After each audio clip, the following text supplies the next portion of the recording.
Timnas Indonesia habis menang 1-0. Kenapa kita malah kebobolan 1-0 sama pemerintah? Kebobolannya tapi nggak di Mari, di Raja Ampat. Kok bisa jadi masalah pemerintah, Bang? Tenang, ntar gue nyampe situ. Jadi buat yang nggak tahu, Raja Ampat itu lagi dibuka lahannya buat tambang nikel. Skalanya gede. Tanah, alam, laut jadi masalah tuh. Udah tahu Papua masih sering bergejolak nih, ditambah sama yang begituan. Freeport baru mulai mendingan tuh beberapa tahun yang lalu, nambah nikel. Pada tahu kan industri yang gede di Raja Ampat itu industri apaan? Pariwisata alam. Kalau alam menjadi tambang, mau wisata kemana? Yang ada field trip praktikum bocah kuliah. Itu baru bener mainnya ke tambang. Terus apa urusannya Bang sama pemerintah? Yang namanya buka tambang harus ada izinnya. Izinnya melalui prosedur tertentu. Nah, yang terbitin izin siapa itu? Udah, gini deh, solusinya tuh sebenarnya ada dua. Tapi dua-duanya harus jalan. Yang pertama, cabut izinnya. Kalau nggak ada izinnya, nggak boleh beroperasi. Dan ini termasuk gampang.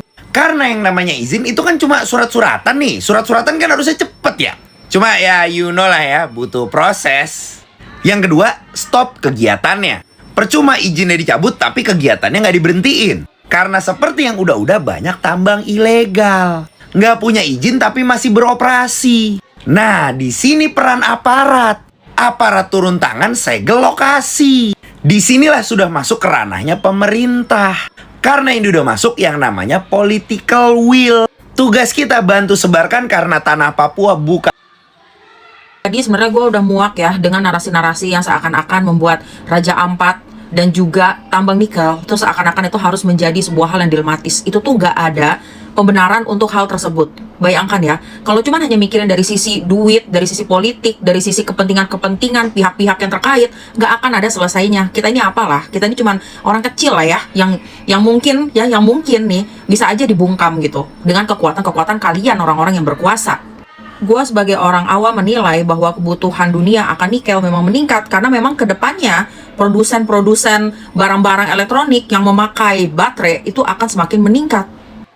Dan Indonesia sebagai produsen nikel terbesar di dunia. So, menurut kalian hubungannya ini apa? Obvious kan? Udah jelas kan? Wahai para petinggi, bosankah kalian kalau kami mengingatkan bahwa ada 75% spesies terumbu karang yang ada di Raja Ampat? Bosankah kalian kalau kita kasih tahu kalian bahwa ada ribuan spesies ikan di sana? Bosankah kalian kalau Raja Ampat itu rusak, bukan cuma Indonesia yang kehilangan, tapi juga dunia, karena itu akan mengganggu ekosistem.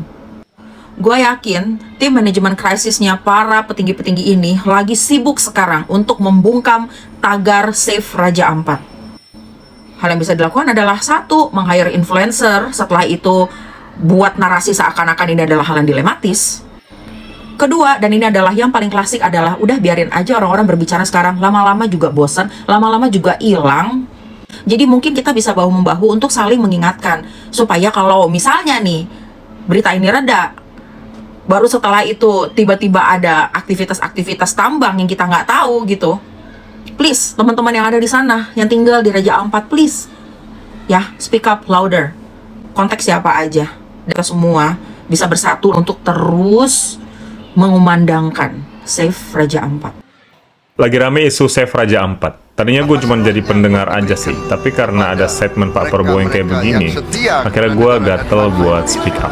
Kalau gue pribadi sih masalahnya bukan di tambangnya ya. Karena pada akhirnya tambang-tambang yang ada di Indo itu kan sebagai salah satu pemenuhan kebutuhan masyarakat juga. Kayak nikel itu juga kan sebenarnya untuk kebutuhan masyarakat yang menggunakan baterai lithium. Emas pun juga begitu, tambang minyak pun juga begitu. Ujung-ujungnya ya untuk kebutuhan masyarakat juga. Kita semua mau menolak itu, tapi Undang-Undang Dasar 1945 aja sudah mengatakan bumi, air, dan kekayaan alam lainnya milik negara kan. Gimana dong? Tapi masalahnya, satu, izinnya udah sesuai belum?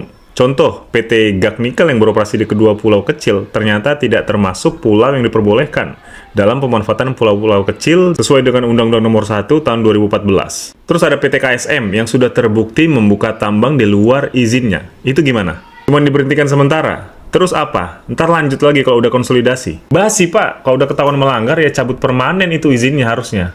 Ada. Dan kalian harus tahu juga guys, PT KSM ini pada 2010 kemarin juga udah berkasus terkait pemalsuan surat izin pertambangan. Jelas-jelas perusahaan problematik. Kenapa malah dikasih izin lagi? Gimana ini? Yang kedua, AMDAL-nya gimana? UPL, UKL gimana? Seberapa besar dampak terhadap ekosistem terumbu karang, deforestasi hutan, udah dipertimbangkan belum ini? Ini harus clear dan pengawasan nggak boleh kendor. Karena hingga saat ini udah ada beberapa pelanggaran. Contohnya PT MRP yang ternyata belum ada itu dokumen UPL-UKL-nya. Dan PT ASP yang tidak memiliki sistem pengelolaan lingkungan manajemen air limbah. Masih dilanjut juga, Pak. Udah 4 perusahaan loh ini yang problematik, Pak. Belum sadar juga.